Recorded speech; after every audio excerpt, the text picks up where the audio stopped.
Where the X am I? Destination X, May 27th on NBC and Peacock. What up and welcome to Rama Screen YouTube channel, and here's my review of NBC's new competition series, Destination X. Let's rock this. I'm always curious to watch any new reality competition series because generally they are such effective stress relievers, you know what I mean? Especially when they have something to do with traveling, which opens you up to a whole new world, a new fantastic point of view. So thank you to NBC for granting me the advanced screeners to the first 3 episodes of Destination X. I've already watched them, and what's my overall verdict? Unfortunately, Destination X is one big giant meh.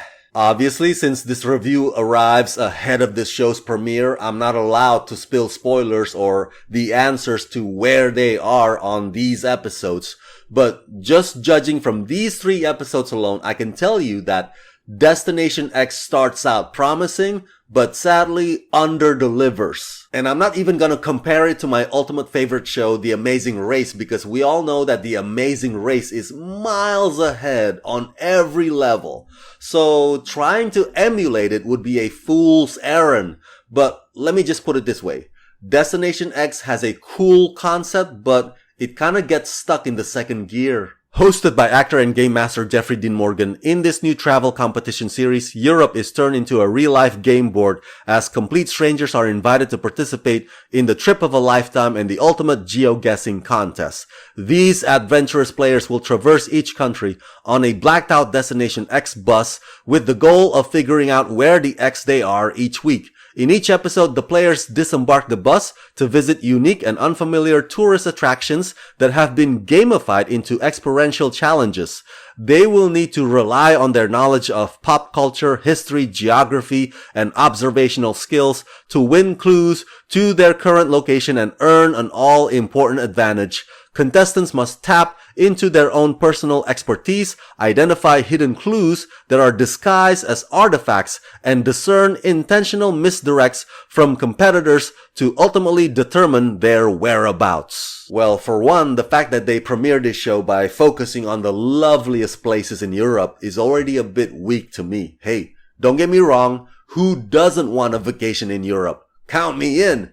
But this whole thing just screams playing it safe. If you're only covering places that are postcard picture perfect, with very little geographical challenges, then where's the fun in that? The other downside is that the audiences watching at home more than likely can figure out or correctly answer where the contestants are within the first few minutes, leaving the contestants looking like the only stupid people in the room, or shall I say, in the fancy bus. Credit where credit is due, the games on each episode do make the effort to tie themselves to the local culture, history, and traditional customs of the countries visited. The clues range from subtle to Captain Obvious, so they do provide a degree of educational elements that are fairly easy to digest. The production value is also quite impressive. It's clearly a very well-budgeted show that has all the bells and whistles available for comfort, plus certain technological conveniences. But that goes to my point earlier, these contestants are way too pampered. And the other thing that bugs me is that this show lacks heart. It's a missed opportunity on their part to not lean into that, because instead, they choose to focus on the generic game of manipulation, bringing out the worst in the contestants in order to manufacture some drama. So there's almost no heartwarming teamwork moment in these 3 episodes I've seen. Nothing inspiring, nothing compelling, nothing about the good in humanity, nada. They may get paired up or teamed up every once in a while. There's even a fling or crushes or lovebirds happening. But ultimately, it's every man or every woman for themselves. Which leads us to the host, Jeffrey Dean Morgan. I am a big fan, okay? I'm a big fan of his character, Negan from The Walking Dead, with his barbed wire bat. And I've met him once too in the past, in person. Cool guy, loveliest guy, friendliest celeb ever.